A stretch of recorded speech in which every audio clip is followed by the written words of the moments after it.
Hello, Atlanta Athletic Club. Matt Scheck, PGA Teaching Pro here in the club. Let's give you a quick tip of the week. So today we're going to talk about two things that I see that you can add to your golf swing. The first thing is, do you have overactive lower body on the backswing? If you do, you may look like this. Okay, that means the front knee is behind the front shoulder. That means you're really using your hips off the takeaway, and those hips are very too active in getting you into probably a reverse pivot. So what I like to do with the lower body is keep it stable and in the ground. If you keep that lower body stable, you can probably get the front shoulder and then let the chin pull your hips back. Okay, so that's what we're going to try to do here with the first tip.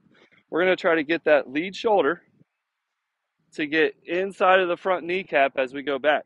Now, two ways you can kind of think about this is you could, if you have pigeon toed, that's not going to help. So you may want to flare that front toe a hair and keep the knee out as we rotate back and create that separation.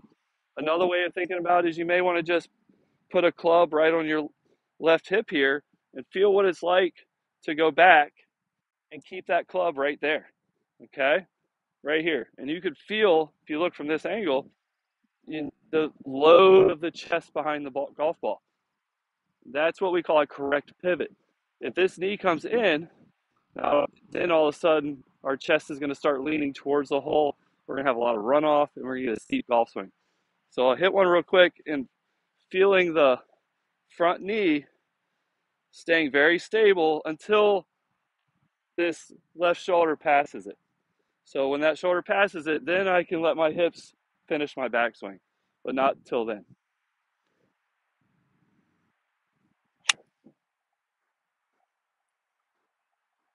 Now, tip number two, I'll call it the Nelly drill. And Nelly Corda actually won the 2021 KPMG PGA Championship here at the Atlanta Athletic Club. We were very lucky and glad to host several major championships.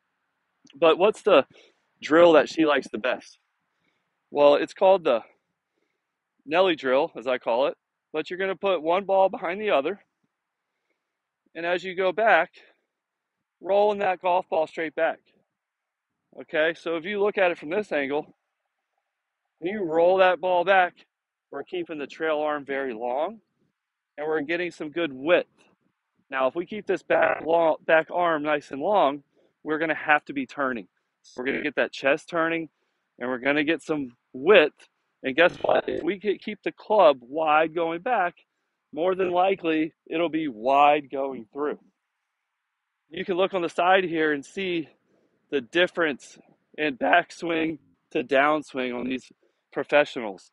They really take it back really wide, and in turn, that helps their low point and gets them wide on the other side.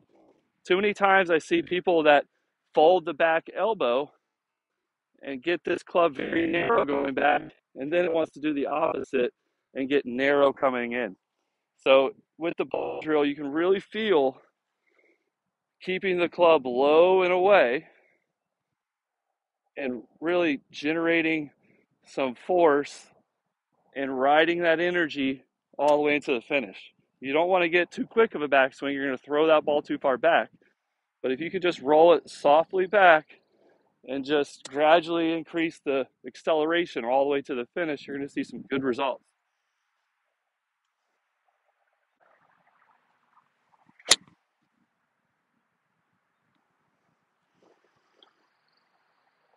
Go ahead and do another one here in slow motion for you.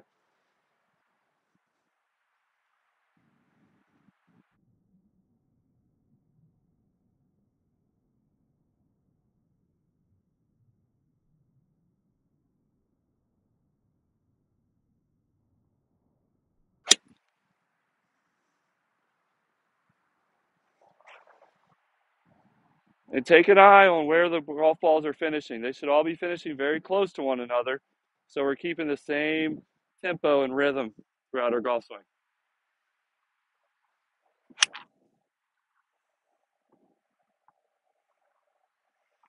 Hope these tips helped you, and thank you for watching.